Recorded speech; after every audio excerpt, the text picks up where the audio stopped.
Hello. In this video, I would like to talk about some danger when communicating within a relationship. The model I would like to share is the one developed by Gottman of the Gottman Institute, that is called the 4 Horses of the Apocalypse. Gottman was researching to find out what makes a marriage, a relationship successful, and what are the dangers, what are the things that threaten a relationship. And he identified these 4 behaviors, and as I share the behaviors, I will also share the antidote, what you can do instead. And so it's not a negative view on relationship, but it's more to identify what are the things that we may be doing unconsciously or without really giving much weight. You may know that when you do that, it's not really best. It's not really the best way to approach your partner, but you may under-evaluate how dangerous, how big a consequence that behavior could have. One really important thing that I always explain with regards to this is the correct way to approach this, in my personal opinion, is to look at, do I have any of this behavior? It's really easy to point the finger to your partner and say, oh yeah, he does that. Oh yes, she does that. But that's indulging in these 4 behaviors. So as I explain them, as you listen to them, see if you can look inside, see if you can apply this to yourself, see if you can look inside yourself and see, do you do that? So the first one, the first horseman of the apocalypse is criticism. And this is, of course, not constructive criticism, but it's really criticism on the person, also on a more, on the value of the person itself. You do that, yeah, you're always late. There are so many examples that is infinite. But I could say generally, this is also a bit of a personal position. If you're not saying something positive, you're probably criticizing. And the clever you are, the more clever you are, the more subtle and, merged with the rest your criticism could be. But if you're criticizing, it's because there is a frustration. So if you know that there is that level of frustration and that you realize by paying attention to the way you communicate that you do have a kind of leakage of criticism, maybe camouflage, but there is there. So it could be really obvious and really aggressive, or it could be camouflage. But if you know that your intention is to criticize the other, that your frustration has brought you to the point that this kind of attitude is present in your communication, then consider that an alternative needs to be, if you want to change your way of communicating, to talk about how you feel rather than what is to criticize about the other. So taking a really oversimplified example, you're always late. If you instead say something more like, I noticed that I feel really not appreciated or left alone when you come late. You have done it often, especially around these, and I really felt these. So I wanted to share that. So you're talking about how you feel. Again, if you are trying to use this trick, trying to make I statement to still channel a criticism. But if you can really move the attention from pointing the finger to the other to say, wow, when that happens, I need to, I have been needing to criticize because it hurts something, it touches a nerve. And if you start to talk about that nerves, if you really start to talk what is vulnerable, what is hurting, and say, it really troubles me, it really triggers something in me when that happens, and we talk about that, then it becomes a different conversation. If the other person is not present, to this vulnerability, it could still be received as a criticism, but it feels different to you. You are trying to bring the energy on a different level. And something I want to add, that its value as the same value for all four of these behavior. If you are criticizing or doing anything, any of the other, it's because there is a wound. It's because there is a vulnerability. You're trying to protect yourself. You're trying to defend your vulnerability. So there is a reason, there is a sort of good reason, but you're killing the relationship by doing it this way. So the antidote could be a more healthy way to do that. Now, the second horseman of the apocalypse, the second of these really dangerous behavior is contempt. Contempt is a kind of an escalation of criticism. You know, criticism in comparison with contempt could almost be, you know, it's better. Contempt is really when there is not even respect, you know, when it could be even just rolling your eyes every time you know, your partner does something, or really that total disrespect. And this is could be a bit trickier to recover from, in the sense that when you get to the point of contempt, there is really a culture in the relationship that that's okay to do and okay to receive. There is also tends to be also polarization, because contempt is really can feel really humiliating for the other. So with criticism, you can have back and forth criticism, but when you get to contempt, yeah,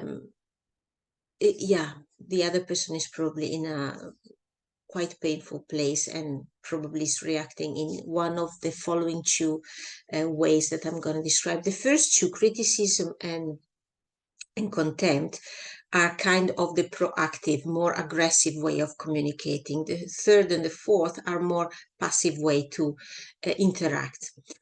But first, the contempt, the antidote, is really changing the perspective, creating a different culture inside of the relationship. So when you have criticism and contempt, there is a lot of focus on everything that is wrong, on everything that should be different, better, whatever. When you want to get out of that dynamic, you focus on the positive. You really focus on everything that can be valued. You really invest time and energy on speaking up about the things that are positive, paying compliments, thanking the other for the little things of every day. So you really create a different atmosphere. And it's not about saying lies or faking it. It's really about changing perspective. It's really like stepping down the high horse, let's say, and really looking at, you know, appreciating also what the other is trying to do. I give you a really simple example. Sometimes there is a neurodiversity that makes that we really approach things differently. When we are so diverse within a relationship, the thing that for the one partner is extremely important, for the other is not. But if the partner that considers that one thing important start to treat with contempt the other without saying, oh, it's just different, you know, is different for a reason, is neurodiverse in compared to me. So is really contempt the appropriate way to react? Or can I just be, you know, educate myself about this diversity and negotiate a way that we can live in a way that we both get what we need, understand each other? So value that. Maybe if this partner from this example really value perfectionism and being always on time and do everything perfectly, and this one doesn't have that need, but could be a lot of creativity, being really social, being really having totally different talent. So there could be, instead of contempt for what he does not have or she does not have, there could be valuing what is there to value. So this is really takes a bit more time, and it requires really also a look inside. Why is that so problematic? Why do I have so much contempt? There's probably also something from earlier, from that has to do with attachment style, with the way you grew up, all things I will try to make a video about as well.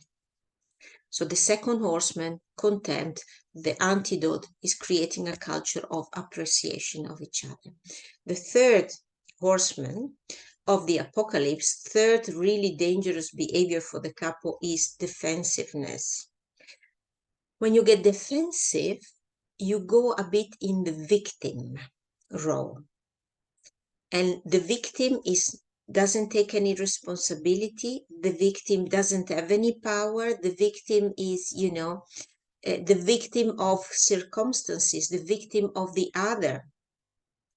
And it's a bit of a passive aggressive way, this defensiveness, but it's like, it's not my fault.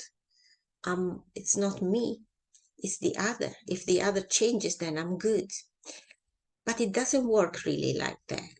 Because in a relationship, the power on paper is 50-50. If it's not 50-50, it's because one of the party delegated part of their power. But the power belongs 50% to one party and 50% to the other. So it's really important. The antidote here is really to take responsibility, to really look into what is my contribution to the current situation. And see how you want to use that power, how you want to shift and take that responsibility. So you see that this is a bit more passive. It's less proactive, it's more a passive, but it can be just as dangerous. The fourth one, I think, is the one whose danger is the most under evaluated.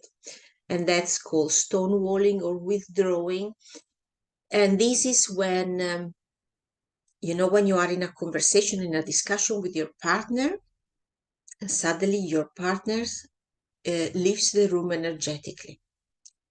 There are really long silence, questions are not answered anymore, eye contact is broken. You see that the other one is in extreme difficulty, is just disconnected, disengages. Again, for all four of these, there is a vulnerability that is being protected. These are all strategies to protect a strategy, to protect an inner child that is in pain, that has been triggered, that has been hurt by something that happened in the conversation, in the relationship. However, when you leave the room and you disengage, you are creating a break also of trust in the relationship, in the connection. So it's really dangerous. It's done completely. I mean, who does stonewalling normally doesn't even realize that he's doing it as he's doing it or she's doing it. Only afterwards, sometimes you realize that, oh yeah, that's what I did. The antidote, what is suggested in this case is, instead of leaving the room without saying anything, so literally stopping with the communication, just communicate. I am in this place. I cannot go on anymore. I need a break. It could be a 20 minutes break. It could be an hour break. It could be that you need to pick up the conversation the day after. Whatever it is, you say what you need, you go and get it, and the other person knows what's going on. There is openness. You stay in the contact, you stay engaged by being present to what is going on with you, sharing it, and involving your partner in what you need to do to take care of yourself. So say, this is what I need to do. I walk outside, some time alone. So that's the antidote, being sharing. Don't leave the other person out of what is going on with you. Don't leave the room without saying that you're leaving the room energetically. It gives a really, it's really difficult for the other person when someone does stonewalling. And what happens with stonewalling, often there is this sense that, I'm not doing anything to anybody, so how can it be so dangerous? I'm just taking a step back. But if you are engaged, and we are talking about relationships, so you're engaged with a loved one in a conversation that clearly matters, and then you suddenly step out, and there's no couple anymore. When you disengage, from an intimate connection of two, the other state becomes single in a way. It's alone. So it's really, it has an enormous effect. It's really one of the four most dangerous behavior you can have inside a conversation. And I'm going to finish by underlying that these are not things we do because we are mean. These are things we do because we have vulnerability that need protection.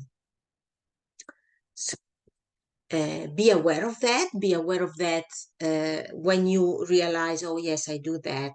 I had a lot, the most honest people recognize that they do all four of them, depending on how they are triggered. But normally there is one that is dominant. And the one that is dominant is the one that probably triggers all the others. So if you find the one that is dominant in you and you can, a combination of correcting it by trying to take a step back from repeating a behavior that you now know it's dangerous, and looking at how you can heal what makes that you need to react like that to protect yourself. There could be serious improvement in the communication in your relationship.